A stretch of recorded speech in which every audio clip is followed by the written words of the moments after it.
Yes, indeed. What's happening, world? B Marsh Boxing back at it with another boxing video. So, in this light of this unification we got happening tonight, matter of fact, we got a unification between TJ Doheny, the IBF champion at Super Bantamweight, versus Danny Roman from Los Angeles. So, it's an Irish versus a Mexican American affair happening at the Forum in Inglewood, California, where the Lakers and Kareem and Magic used to win championships. Unfortunately, two of those championships came against my Celtics, you know what I mean? But that's for another story, another video.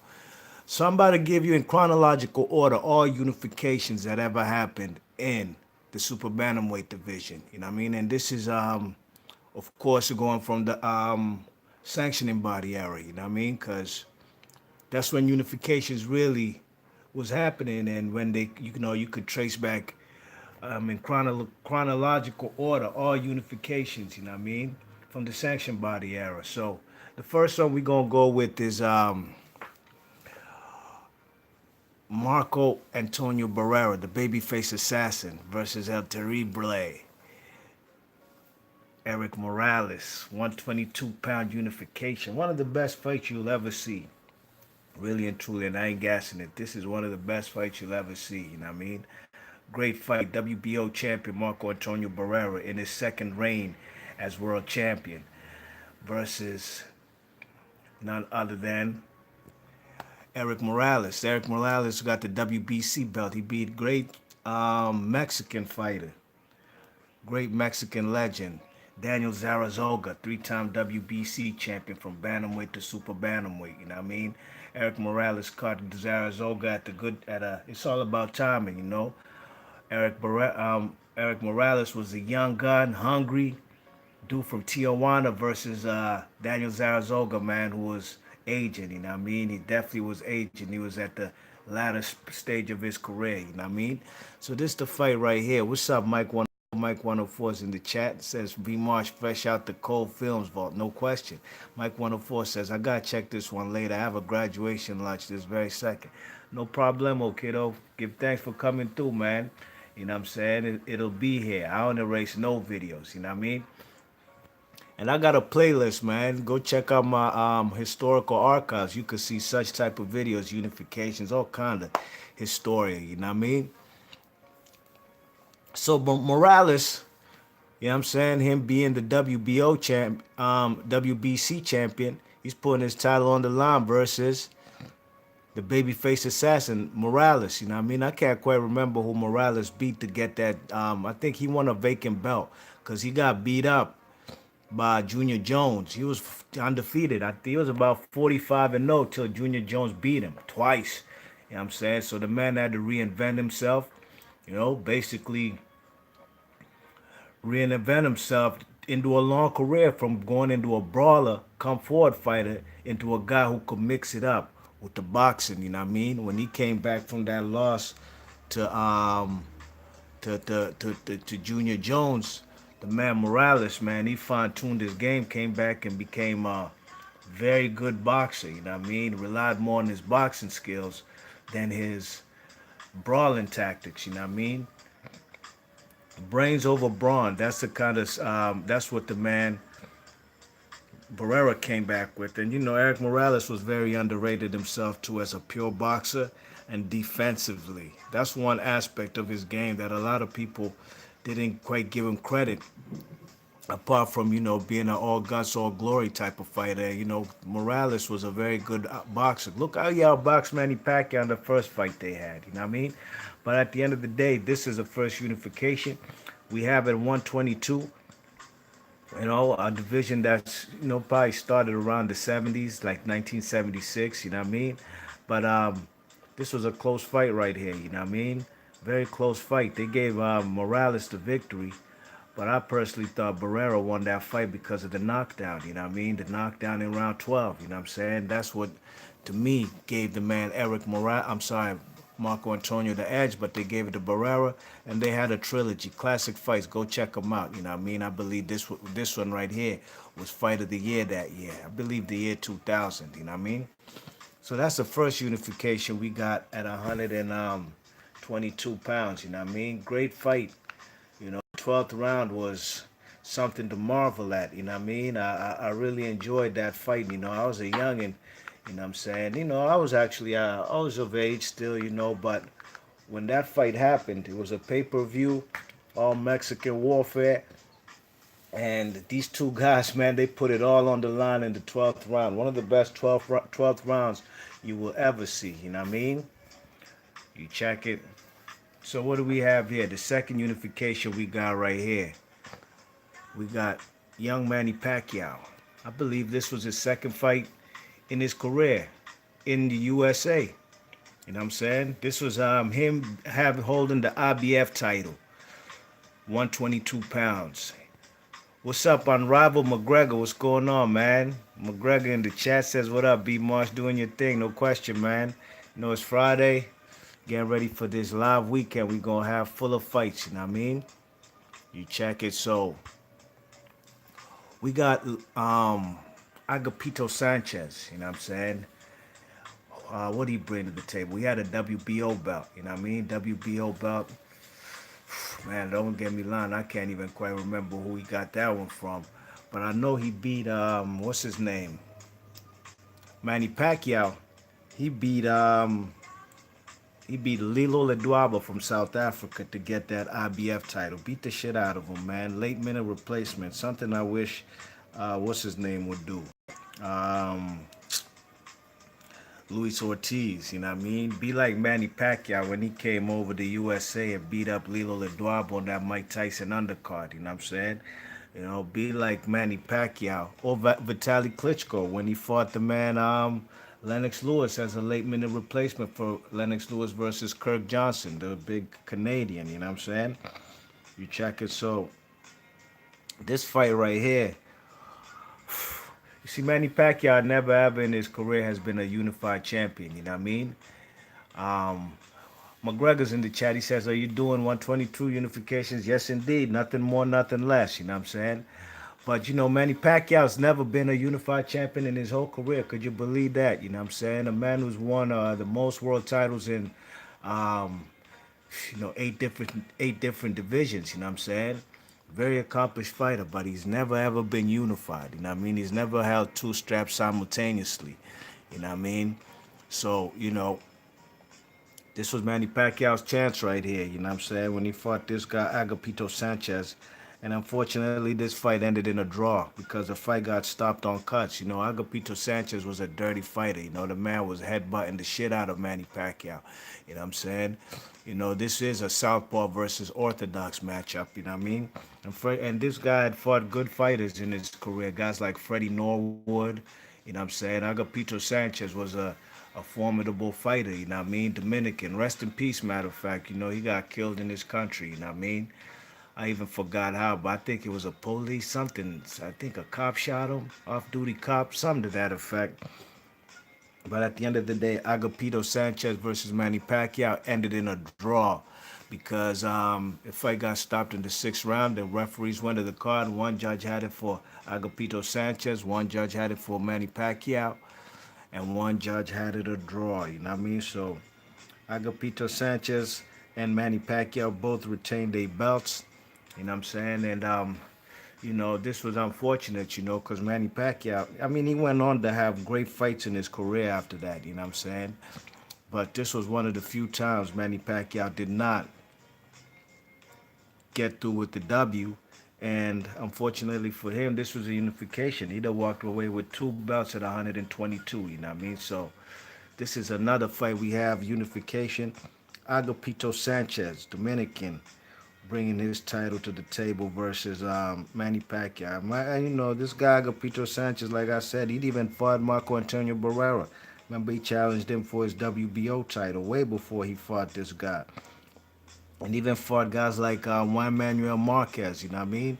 Look at the dirty tactics from the man, Agapito Sanchez, you know what I'm saying? Man, Manny Pacquiao hurt. This was a very good fight, man, for the 6 rounds it lasted, you know what I mean? Manny Pacquiao versus Agapito Sanchez. Agapito Sanchez even fought fellas like Juan Guzman. You know what I mean? Juan Guzman, he himself was a WBO 122-pound champ. You check it. So that's another unification we got right there. What do we have next? What do we have next? Let us see. Let us see. Hopefully my internet ain't freezing up on me, man. While I do this live stream. Here we have Celestino Caballero. Celestino Caballero. We got Panama versus Canada over here. Celestino Caballero, two-time champion, and I believe he had like a WBA world or regular belt at featherweight. You know what I mean? But very good fighter, man. Used to be on the pound for pound list around 2008 till 2010, 20. You know them times. Very good fighter, man. Celestino Caballero. You know what I mean? This guy had that W. He had that WBA title for years at 122, you know what I mean? Defended it plenty of times, you know. That's why, I remember when he fought the guy from South Africa, tall dude, Jeffrey Matabula, you know what I mean? And Celestino Caballero is here fighting against Steve Monitor, you know what I mean? This was a guy from Canada. And he himself was a two-time champion, you know what I'm saying? Two-time champion at super bantamweight, you know what I mean? And I remember this fight well, This fight was a unification, and I'm all about unifications. If you like unifications as much as I do, please hit that thumbs up in the chat. If you don't like unifications, hit that thumbs down, you know what I mean? But if you into unifications, hit that thumbs up. Unrivaled Boxing Talk in the chat says, Dahani fighting Roman. Big up to both men, no question, man. I'm all about guys unifying, you know what I'm saying? That's what it's all about in boxing, trying to become undisputed, you know what I mean? Can't have four guys working around planet Earth calling themselves champions. Unrivaled Boxing Talk, McGregor says, Drew and Sanchez, Drew with Marquez, right? Drew? Drew with Sanchez. Who you talking about? Manny Pacquiao? Oh, and there's two unifications. Yeah, yes indeed, Manny Pacquiao. Yep. Yeah, man. Drew with Agapito Sanchez and a draw with the man Juan Manuel Marquez. You know what I mean? I personally, I'm a Pacquiao fan and I'm a Juan Manuel Marquez fan, but I never ever thought, except maybe the first fight, which is all, and also the second fight, which could have gone either way, you know what I mean? So Manny Pacquiao arguably never even really beat the man, Juan Manuel Marquez, you know what I mean? But at the end of the day, they gave us four classic fights that I'll never forget, you know what I'm saying? Both guys put it all on the line, you know what I mean? Especially the first fight. Manny Pacquiao was going for the gusto, trying to knock him out, you know what I'm saying? But this particular fight right here, I remember this dude got caught with a mean uppercut. He got caught with a nice jab to the stomach and an uppercut. And guy got back on his feet, and Celestino Caballero stopped him, you know what I mean? Panamanian. I remember Roberto Duran was at this fight too, you know what I mean? So this was another unification we have at 122 pounds. Celestino Caballero versus Steve Monitor. All right, what do we have next?